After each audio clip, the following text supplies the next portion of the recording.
So welcome, our beloved colleague and sister Trish.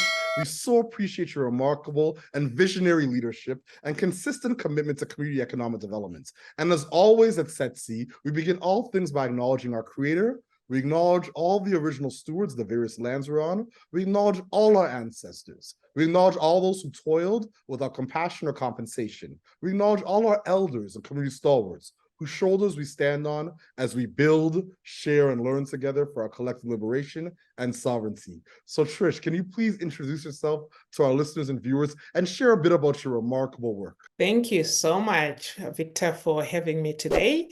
It's an honor to sit down and finally meet you. So my name is Trish Mandewo, and my roots are from Zimbabwe. I am actually from the reserve called Njanja in Zimbabwe, and my spirit animal is the antelope. And in Zimbabwe, we do have other spirit animals. So that's my roots. And now I am blessed to live and work in the Coquitlam lands, which is also known as Coquitlam in British Columbia. A little bit about me. I am an elected official. I am a city councillor in the fifth largest city in British Columbia, which is Coquitlam. And as well in that role, I am the first Black person to be the president for the Union of BC Municipalities, which is all the local governments in British Columbia, collectively. And I also sit on the board for the Federation of Canadian Municipalities. So that's my political side. On my entrepreneurial side, I am the founder of a company called Synergy Executive and Boards Consulting Group. And with that company, really at the root of it is the fact that I love to see people of color and Black people especially at the decision-making tables. In other words, I want to see us in the boards. I want to see us in elected office so that we can be able to make those decisions. So that's what my company does. We do executive recruitment as well as board placement. And if I can emphasize that my passion is the paid boards, not the volunteer boards. We have done our volunteer work. Now it's time for us to move on to the paid boards. The last thing that I'm passionate about that I do is I'm an entrepreneur in residence for Simon Fraser University with the Chang Institute at SFU. And also I sit on the board for the Beedie School of Business at SFU. But I sit on about 10 boards. This is just a nutshell, but I am a board fanatic, and I really truly believe that we all need to sit at those decision-making tables. That's a little bit about me in a nutshell. That's absolutely remarkable. I so appreciate your visionary leadership, your candor, and the way you represent us. You represent us so well.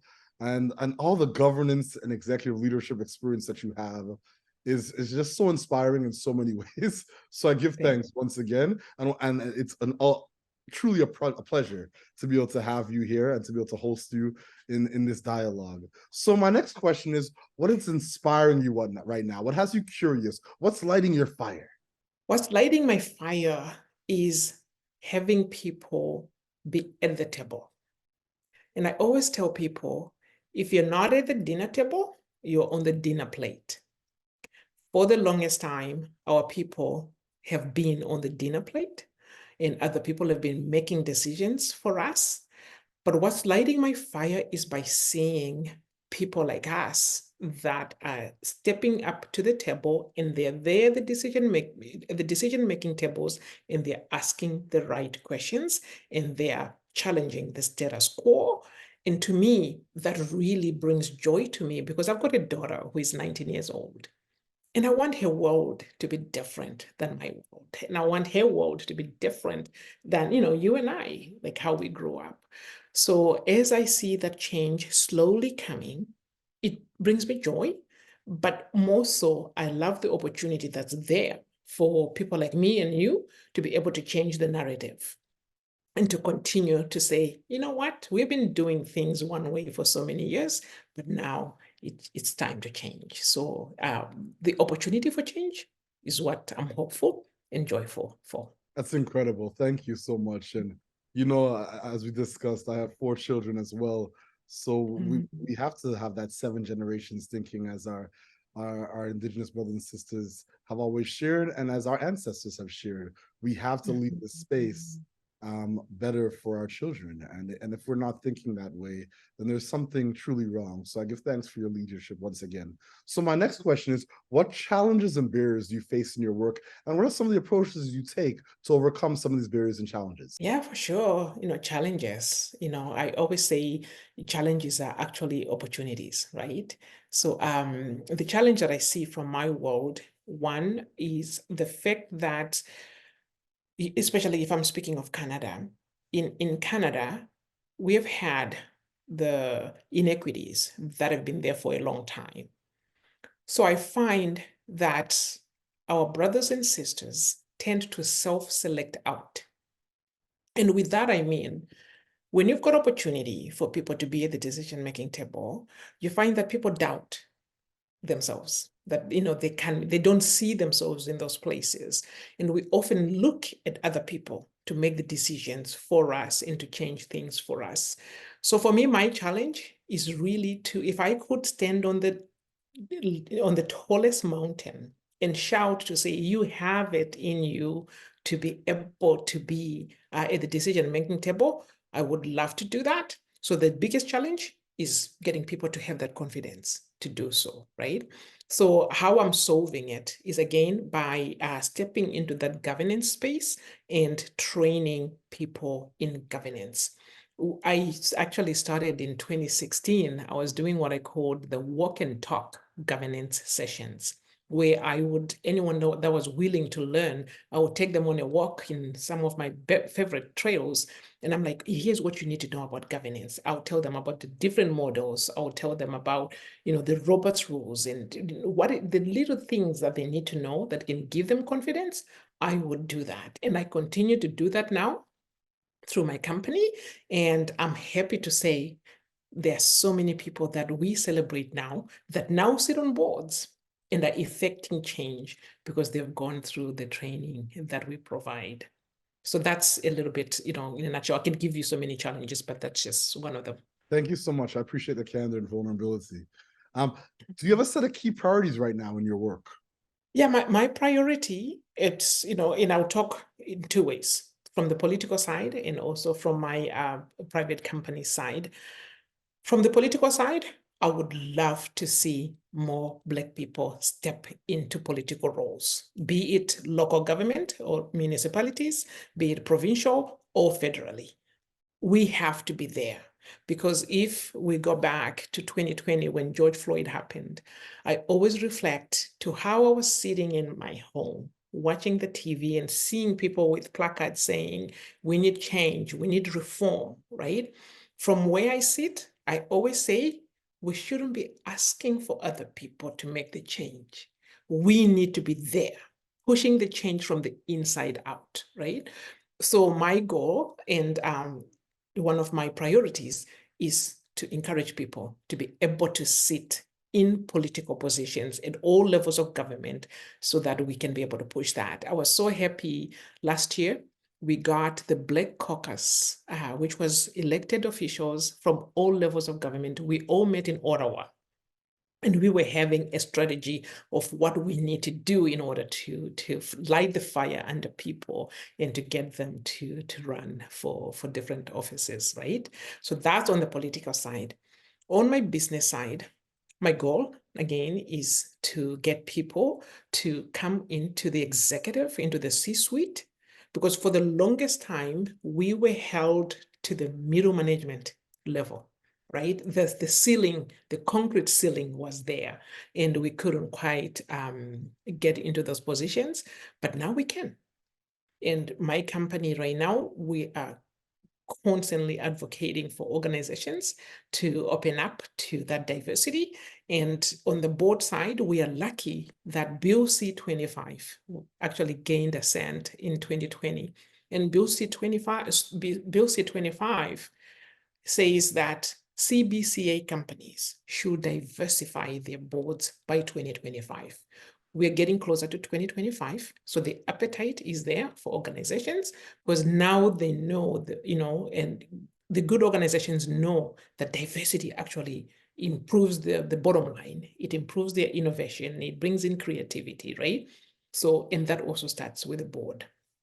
So for us, I would absolutely love to see more people stepping into the board as well as into the C-suite positions so that they can effect the bottom line as well as the decisions. Ashe, I couldn't agree more. Thank you so much. So my second last question, what is your ultimate goal and what does success look like and feel like to you? Great question.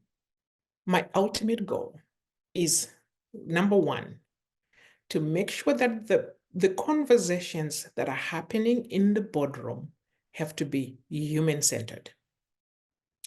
What I mean by that is, for the longest time, systemic racism, systemic problems have been there and they've been intertwined into the governance. So now, as we are saying, we are changing things and we're changing the narrative. If we don't change the governance structures, we are going to continue to see the same systemic problems roll out as we go forward. So what I would like to see is to have organizations go back and review their governance structures. And this is something that we do at Synergy. We demystify and decolonize governance. And we sit with organizations one-on-one to say, this is where the problem is. And this is why, Robert's rules is Robert's rules. And this is how it actually undermines the democracy that we think we're having, right? So we love having that conversation and having them change that narrative. So what I want to see is having people like us sitting in the boardroom, because that's when the conversation can start, because people don't know what they don't know, right? So they're going to continue with the status quo if we're not there to challenge it. So we have to be there. That's number one. Number two, executive positions. We need to step into those positions, because if we look at even the products that are made, how many times do we complain that products are not made for us? If you look even for drugs, they're not made for our bodies, they're not made for our genes, because we are not there. But if we are in the executive positions, again, we are able to effect change. We are able to challenge and bring in a different lens and bring out conversation, and not conversations, but more products as well as services that, transcends race and gender as well as ethnicities. So we've got to be there. Number three, I want us to change the narrative and not just be on the receiving side. I want us to be the powers when it comes to entrepreneurship. We need to be building multi-million-dollar companies. We need to be getting into the federal procurement, which for the longest time has been closed off from people like us. But now we need to be able to play with the bigger players so that we can change history going forward. We are hard workers. And our hard work should change to now working smarter rather than working harder. Incredible. And I couldn't agree more, especially around that procurement piece. Thank you. The purchasing power of the federal, provincial, and municipal governments are incredible. And there's so many ways and means that it can uplift and uproot folks from poverty and completely change the socioeconomic circumstances of business owners. So once again, I appreciate your leadership, your candor, and the great vision you have for so many communities. So my last question, do you have a call to action or closing thoughts for our listeners and viewers? Thank you. So my close notes, or my call to action is, number one, if you are a business owner, please get your house in order. Look at that org review, have your capacity, build your capacity, and don't limit yourself. Don't put yourself in the box. Look out to grow your business from all the opportunities and all the resources that are there. But the most important thing is, don't do it in a silo. There are people before you that have walked the walk, that can kind of show you the ropes. So tap into them. Don't be afraid to ask for a mentor from someone who has already done what you need to do. And for those that are in the workforce, set your goals. Go move on up. If you are in middle management, set your goals to get to that executive suite and look for a champion. And most of us look for mentors, but a champion is a person that is actually going to be even going further than a mentor. That'll be your eyes and your ears when you're not there. So make sure you find a champion for yourself. And lastly, for those executives, please do get onto the paid boards, because yes, we have given up. Yes, we have been on boards that we are passionate about. Passion is good, but also sharing your knowledge in the companies where they're looking for your expertise and getting paid for it is totally okay. So have a goal of how you're going to get into that paid board. And if you need help, feel free to reach out. I'm always happy to give people advice on how they can do that, because you need to be there and your voice is needed. Ashe, ashe, ashe.